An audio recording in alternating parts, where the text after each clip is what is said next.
Thank you, Mr. Speaker. I thank the gentlewoman for yielding. I thank her for her unsurpassed leadership as chair of the Appropriations Committee, for reflecting the values of our country based on her leadership in terms of listening to the American people, meeting their kitchen table needs, and again, advancing us into the future. We've said about many of these initiatives, when we pass this, we will be making history.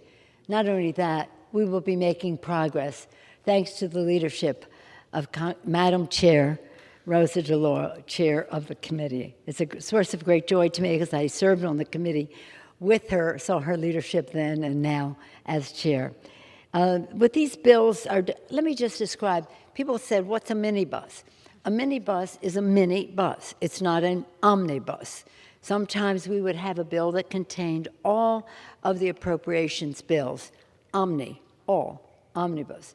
This is a minibus which contains 6 of the bills, 6 very important pieces of legislation, and hopefully we will move soon to pass the others. With these bills, our Democratic majority advances many of our nation's cherished principles and priorities, including job creation, expanding opportunity, and protecting health and well-being. Let us salute the masterful Madam Chair Rosa DeLauro, a maestro of the appropriations process, who is a constant source of inspiration, leadership, and strategic thinking for all of us. And also want to thank our Cardinals for their hard work in carefully crafting each of these 6 very important bills contained in this minibus. You're called a Cardinal if you rise to be a chair of one of the subcommittees of appropriations. It's a great honor. And so I do want to acknowledge the work of Chairman Sanford Bishop. We just heard from him about food, agriculture, rural development, et cetera. Then Madam Chair Marcy Kaptur, Energy and Water Development, Chair Mike Quigley, Financial Services and General Government, Chair Shelley Pingree, Interior and the Environment, Chair Debbie Wasserman Schultz, Military Construction and Veterans Affairs, and Chair David Price, Transportation, Housing, and Urban Development. Mr. Price will be leaving us at the end of this term, but his legacy will be with our country for a long time to come.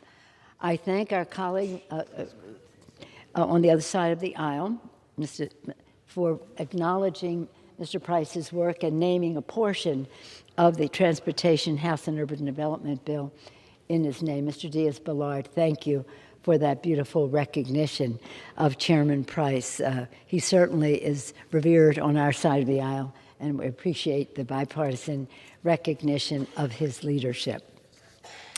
So the House Appropriations minibus will have an immediate impact on people's lives, because it puts working families first, Mr. Speaker. This package defends health and well-being, improving the safety and security of our nation's food supply. A vote for this bill is a vote for the safety of our nation's food supply. A vote against it is a vote against the safety of our nation's food supply. While the bill supports the WIC program, Women, Infant, and Children, food stamps, and other initiatives that keep our families fed.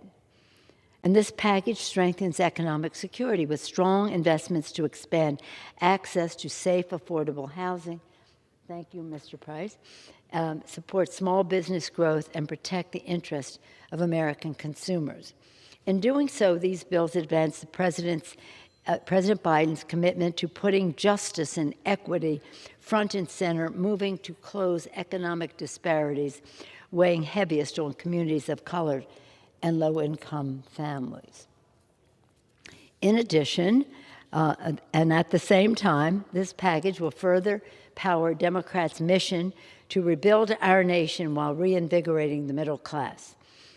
Our bipartisan infrastructure law that was bipartisan, passed last year, was a monumental step forward, and now this legislation builds on that bipartisan progress, creating good-paying American jobs, rehabilitating our crumbling infrastructure, securing critical funding for roads, bridges, ports, and rail, transit and aviation, and more, and improving the strength and resilience of our water systems.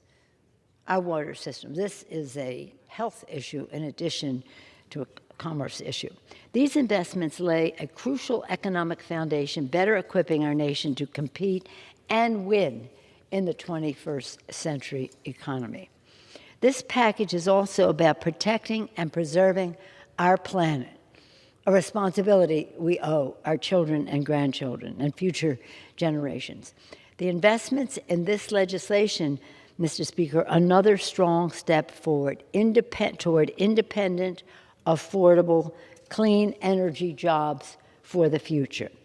Whether spurring innovation in new sustainable technologies, strengthening community resilience, or to mitigate climate disaster, or conserving our cherished public lands. Anyone who watches the news these days sees the impact on the climate crisis on our planet. Throughout Europe, there are fires and record heat waves. In our own country, we have had scores of our hottest record days, scores of them in our own country. The climate crisis is a real one. There's a short fuse on it. We must act. We cannot ignore the science or the governance, the protections that go with it.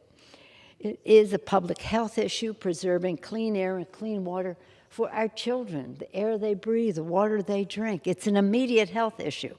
It's an economic necessity, creating good-paying jobs in the industries of the future while staving off catastrophic cost of inaction. It is a matter of national security, preventing violent conflict over resources and habitat. You have droughts, you have rising sea levels, you have encroachment of deserts, you have change in the thermal management of the planet. All of this contributes to a competition for habitat and resources, and our national security advisors tell us that that can be a cause of conflict, in addition to the toll it takes on people. And for many of us, a moral issue, if you do believe, as I, that this is God's creation and we have a moral responsibility to be good stewards of it. That's one purpose. But if you don't share that view, you do understand that we have a moral responsibility to our children to pass on the planet in a responsible way for future generations.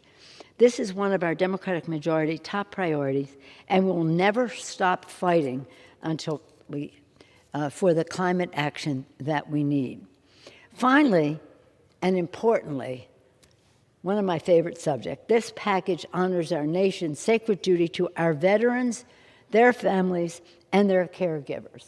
A vote for this bill is a vote for our veterans, their families, and their caregivers. With robust support for veterans' health care, which covers more than 7 million patients, with more resources to build essential VA infrastructure, with increased funding to address mental health, substance abuse disorder, and the scourge of veterans' homelessness, and much, much more. And we do so, we honor the truth that the military says, on the battlefield, we leave no soldier behind, and when they come home, we leave no veteran behind. Mr. Speaker, Democrats believe that governance is a powerful force for good, and we invest in what we value most as a nation: protections of our people, of their health, their safety, the planet, the air they breathe, the water they drink, security for our country. Today, our Democratic majority advances appropriations legislation that furthers that mission with funding that will meet the needs of American families in every corner of our country.